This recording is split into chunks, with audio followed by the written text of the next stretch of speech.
Assalamualaikum warahmatullahi wabarakatuh. Di video kali ini aku mau share ke kalian pengalaman selama kurang lebih 1 bulan menggunakan Vivo Y21T.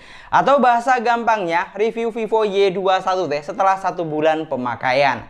Kira-kira memuaskan atau tidak? Langsung saja kita mulai videonya.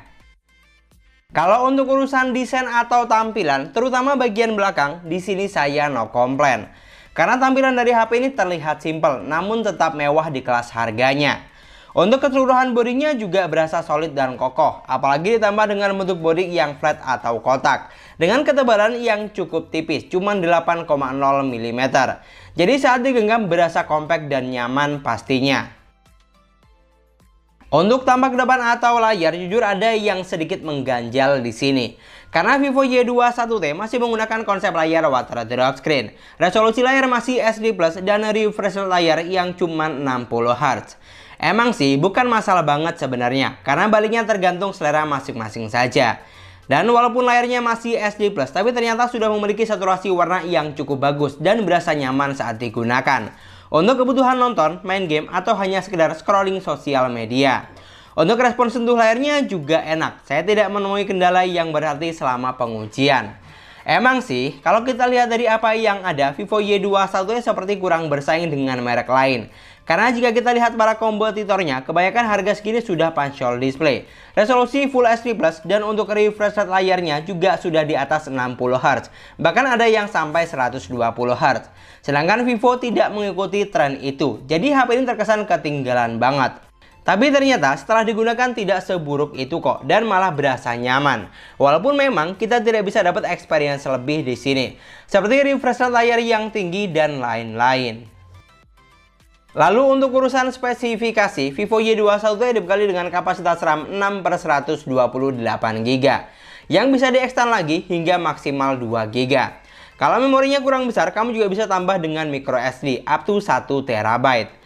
Dengan kapasitas yang ada, HP ini sudah bisa diandalkan untuk penggunaan jangka panjang karena bisa simpan banyak file dan aplikasi. Walaupun memang untuk kapasitas RAM-nya agak kurang besar menurut saya, mengingat harganya sudah menyentuh di angka 3 jutaan. Lalu untuk chipsetnya, Vivo Y21 sudah menggunakan chipset terbaru dari Snapdragon, yaitu Snapdragon 680 octa-core 2,4 GHz yang berfabrikasi cuma 6 nanometer. Yang dimana kalau hanya digunakan untuk kebutuhan multitasking harian seperti chatting WhatsApp, scrolling sosmed, dan nonton video, HP ini sudah berasa sangat lancar dan tidak ada kendala.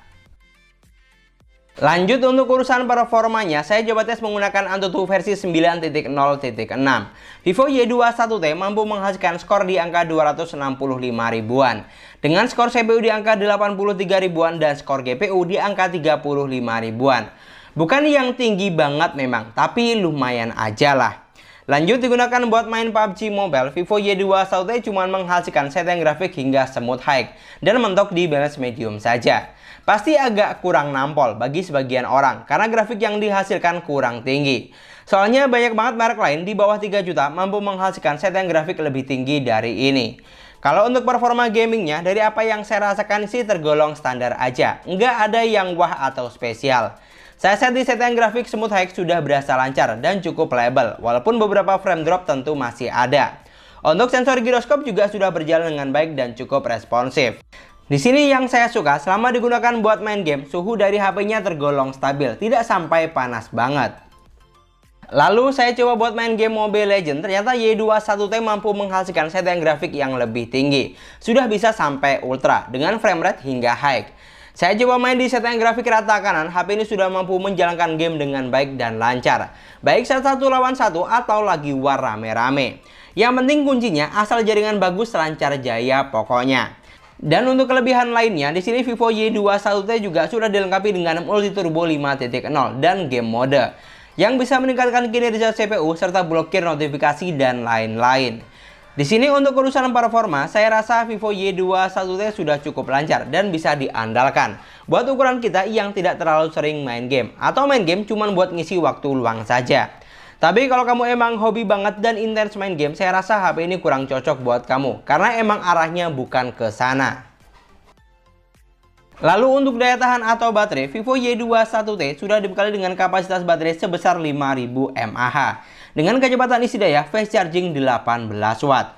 Di sini untuk kapasitas baterai dan daya tahan saya no komplain. Karena dengan penggunaan yang wajar, kapasitas baterainya ini masih sangat bisa diandalkan untuk penggunaan selama seharian penuh. Mungkin yang sedikit disayangkan untuk kecepatan chargingnya saja yang kurang ngebut, cuman 18 watt. Dan butuh waktu sekitar 2 jam 30 menit untuk charging dari kondisi 1 sampai 100%. Lanjut untuk urusan UI-nya, Vivo Y21T sudah berjalan di Android 11, basis VantusOS 12 terbaru.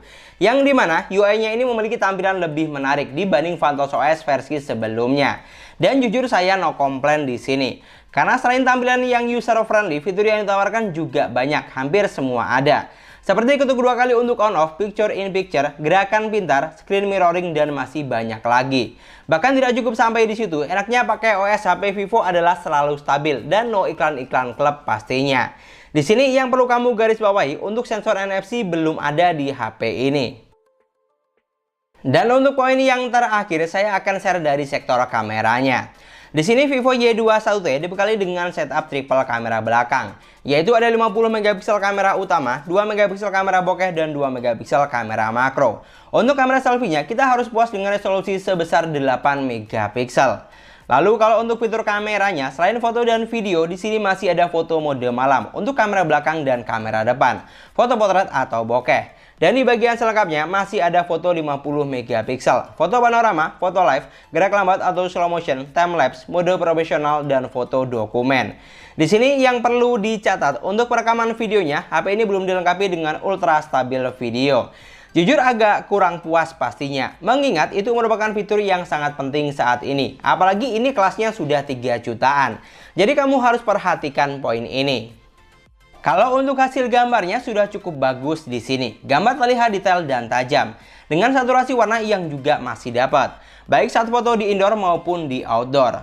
Untuk tingkat kecerahannya juga sudah oke menurut saya. Sekali jepret bisa langsung upload. Pokoknya untuk urusan kamera belakang, menurut saya HP ini sudah bisa diandalkan, karena foto yang dihasilkan sudah cukup memuaskan. Sedangkan untuk kamera depan atau selfie-nya, walaupun resolusinya cuma 8 megapiksel, tapi ternyata HP ini sudah mampu menghasilkan foto selfie yang lumayan bagus. Tidak kalah dengan merek lain yang menggunakan megapiksel lebih besar. Pokoknya masih bisa diandalkan lah untuk mengisi galeri selfie kalian. Dan yang terakhir, untuk perekaman videonya jujur agak kurang nampol di sini, karena belum dilengkapi dengan ultra stabil video, baik kamera belakang maupun kamera depan. Jadi saat record harus tenang supaya hasilnya lebih maksimal dan tidak banyak guncangan. Pokoknya untuk urusan kamera yang sedikit disayangkan adalah belum dilengkapi dengan ultra stabil video. Kalau untuk selebihnya saya no komplain. Dan itulah tadi pengalaman saya selama kurang lebih 1 bulan menggunakan Vivo Y21T. Kalau kita bicara masalah harga dan spesifikasi yang ada, HP ini emang terkesan mahal menurut saya dibanding para pesaingnya. Tapi dari apa yang saya rasakan selama penggunaan, menurut saya HP ini sudah bisa diandalkan untuk kebutuhan sehari-hari. Malah berasa cukup nyaman. Tapi tetap, buat kamu yang mengutamakan spesifikasi di atas kertas dan performa yang powerful, Vivo Y21T bisa dibilang kurang cocok buat kamu karena terkesan biasa saja. Dan memang tidak ada sesuatu yang ditonjolkan di sini. Atau bisa dibilang bukan tipikal HP yang menawarkan paket lengkap.